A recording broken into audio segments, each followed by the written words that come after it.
Hello students, स्वागत है आपका क्रैश कोर्सेज में। इस वीडियो में sexual reproduction in flowering plants के नीट में पूछे गए लेटेस्ट क्वेश्चंस को डिस्कस करेंगे। तो चलिए स्टार्ट करते हैं फर्स्ट क्वेश्चन से। The first question is, in water hyacinth and water lily pollination takes place by. Water hyacinth and water lily में पोलिनेशन किसके द्वारा होता है? फर्स्ट ऑप्शन इज इंसेक्ट्स और wind, second is water current only, third is wind and water and fourth option is insects and water. तो इसका सही जवाब होगा ए, इंसेक्ट्स और wind. So students, water hyacinth और वाटर लिली में जो पोलिनेशन होता है वो इंसेक्ट्स या फिर विंड के द्वारा होता है। नाम में वाटर है तो आपको गलती से वाटर पे क्लिक नहीं करना है, ठीक है। वाटर करंट से नहीं होता है, ये ध्यान रखना है, नाम पे नहीं जाना है, ठीक है। तो करेक्ट ऑप्शन होगा A. Next question. So next question पे चलेंगे। Now the next question is, in which one of the following both autogamy and geitonogamy are prevented. इनमें से किस में बोथ ऑटोगेमी और जिटिनोगेमी आर प्रिवेंटेड, ठीक है। तो first option is wheat, second papaya, third castor and fourth is maize. तो इसका सही जवाब होगा पपाया।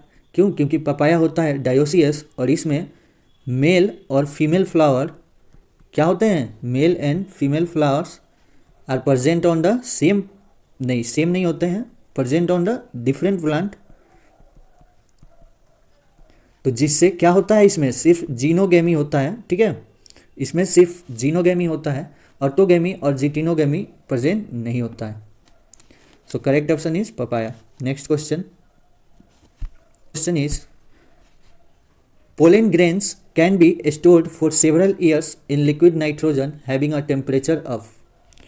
पोलन ग्रेन को हम लोग बहुत सालों तक लिक्विड नाइट्रोजन में स्टोर कर सकते हैं। किस टेम्परेचर पे? -120 degree Celsius, -80 degree Celsius, -196 degree Celsius, -160 degree Celsius. तो इसका करेक्ट आंसर होगा सी, -196 degree Celsius. The next question is, which of the following has proved helpful in preserving pollen as fossils? इनमें से कौन सा पोलन को एज अ फॉजिल प्रिजर्व करने में मदद करता है? फर्स्ट है पोलन किट, सेकेंड है सेलुलोजिक इंटाइन, थर्ड है आयल कंटेंट एंड फोर्थ है स्पोरोपोलेनिन। तो इसका सही जवाब होगा डी, स्पोरोपोलेनिन। स्पोरोपोलेनिन क्या होता है? काफ़ी स्टेबल होता है, ये इजीली डिग्रेड नहीं होता है, जिसकी वजह से ये एज अ फॉजिल प्रिजर्व्ड रहता है, ठीक है। पोलन ग्रेन का जो एग्जाइन होता है वो बना होता है स्पोरोपोलेनिन का, जो इसे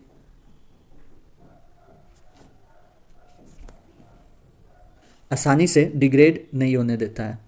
next question. Now the next question is, winged pollen grains are present इन।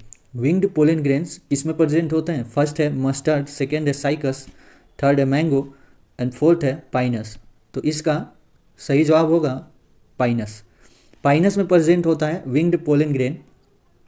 देखिए, अगर पाइनस का पोलन ग्रेन कुछ ऐसा होता है तो इसमें प्रेजेंट होते हैं टू विंग्ड, ठीक है। टू विंग कुछ ऐसे करके प्रेजेंट होते हैं, जो इसे क्या करते हैं?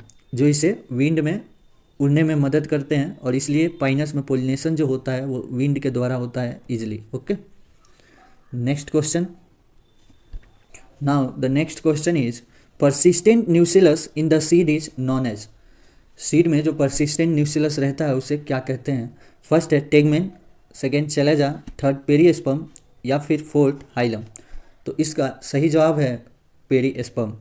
परसिस्टेंट न्यूसिलस को हम लोग क्या कहते हैं? पेरीस्पर्म। is which one of the following statement regarding post fertilization development in flowering plants is incorrect? इनमें से कौन सा स्टेटमेंट फ्लोरिंग प्लांट्स के पोस्ट फर्टिलाइजेशन डेवलपमेंट के बारे में इनकरेक्ट है? फर्स्ट है ovules develop into embryo sac. क्या ये करेक्ट है? क्या ओव्यूल्स एम्ब्रियो सैक में डेवलप होते हैं? नहीं, ये रॉन्ग है। यहाँ पे होना चाहिए था seeds. Okay, ovules develops into seeds. Second option is ovary develops into fruit, correct है। Third is zygote develops into embryo, ये भी करेक्ट है। Fourth is central cell develops into endosperm, ये भी करेक्ट है। तो कौन सा स्टेटमेंट इनकरेक्ट है? First statement is incorrect. In plant parts which consist of two generation one within the other, नीचे हमें प्लांट्स पार्ट दिए गए हैं, इनमें से कौन सा पार्ट टू जनरेशन का है, एक के अंदर दूसरा? First option is pollen grain inside the anther, second is germinated pollen grains with two male gametes, third is seed inside the fruit and fourth is embryo sac inside the ovule. तो correct statement होगा कौन सा? एक तो first होगा 1 pollen grain inside the anther. Pollen grain क्या हो गया? गैमिट हो गया जो कि एंथर के अंदर है, तो ये 2 जनरेशन्स हो गए। Embryo sac inside the ovule, ये भी 2 जनरेशन्स हो गए, एक के अंदर दूसरा। तो करेक्ट ऑप्शन होगा 1 and 4 is correct. Which is the most common type of embryo sac in angiosperm, तो एंजियोस्पर्म में सबसे कॉमन टाइप का एम्ब्रियो सैक कौन सा होता है? First option is tetrasporic with 1 mitotic stage of division, या फिर second is monosporic with 3 sequential mitotic division, third option is monosporic with 2 sequential mitotic divisions, and fourth is bisporic with 2 sequential mitotic division. So monosporic with 3 sequential mitotic division, that is B option is correct। Okay, monosporic होता है और 3 sequential mitotic divisions होते हैं। What type of pollination takes place in Vallisneria, तो Vallisneria में किस प्रकार का पोलिनेशन होता है? फर्स्ट ऑप्शन है pollination occurs in submerged condition by water, second is flowers emerge above surface of water and pollination occurs by insects, third है flowers emerge above water surface and pollen is carried by wind, third है fourth option is male flowers are carried by water currents to female flowers at the surface of water। तो इसका सही जवाब होगा D. ठीक है, क्या male flowers are carried by water currents to the female flowers at the surface of water। तो water surface पे होता है पोलिनेशन। मैं एनसीईआरटी का लाइन पढ़ देता हूँ आपके लिए। एनसीईआरटी में जो लाइन दिया गया है, in Vallisneria the female flowers reach the surface of water by the long stalk and male flowers और पोलन ऑफ वाटर। ठीक है, तो करेक्ट ऑप्शन है D. So students, now the next question is what is the fate of male gamete discharged in the synergid. जो male gamete synergid में discharge होता है उसका आगे का फ्यूचर क्या होता है?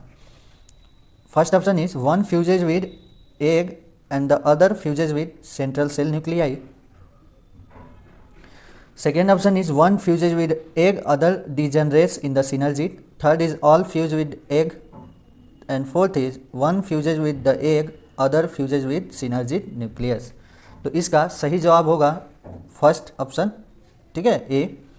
क्या होता है कि जो 1 मेल गैमेट होता है वो एक के साथ फ्यूज होके फॉर्म करता है जाइगोट को, एक के साथ फ्यूज होके क्या फॉर्म करेगा? जाइगोट। और जो अदर मेल गैमेट होता है वो सेंट्रल सेल न्यूक्लियाई के साथ फ्यूज होके फॉर्म करता है प्राइमरी एंडोस्पर्म न्यूक्लियस, ओके, जो कि ट्रिप्लोइड होता है। So correct option is A. Now the next question is double fertilization is, same concept पे रिपीट हुआ क्वेश्चन नीट 2018 में।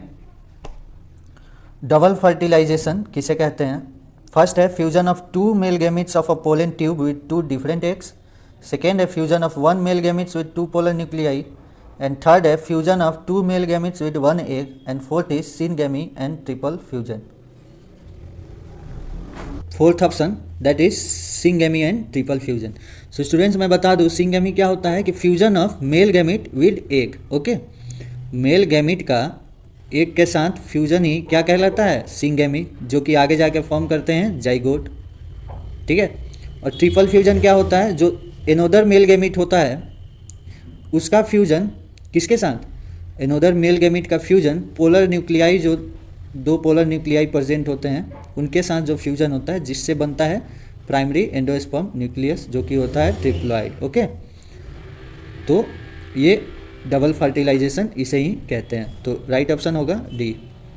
सो स्टूडेंट्स, अगर आपने चैनल को सब्सक्राइब नहीं किया है तो सब्सक्राइब कर लें, और अगर ये वीडियो पसंद आया हो तो लाइक और शेयर ज़रूर करें। So thank you students.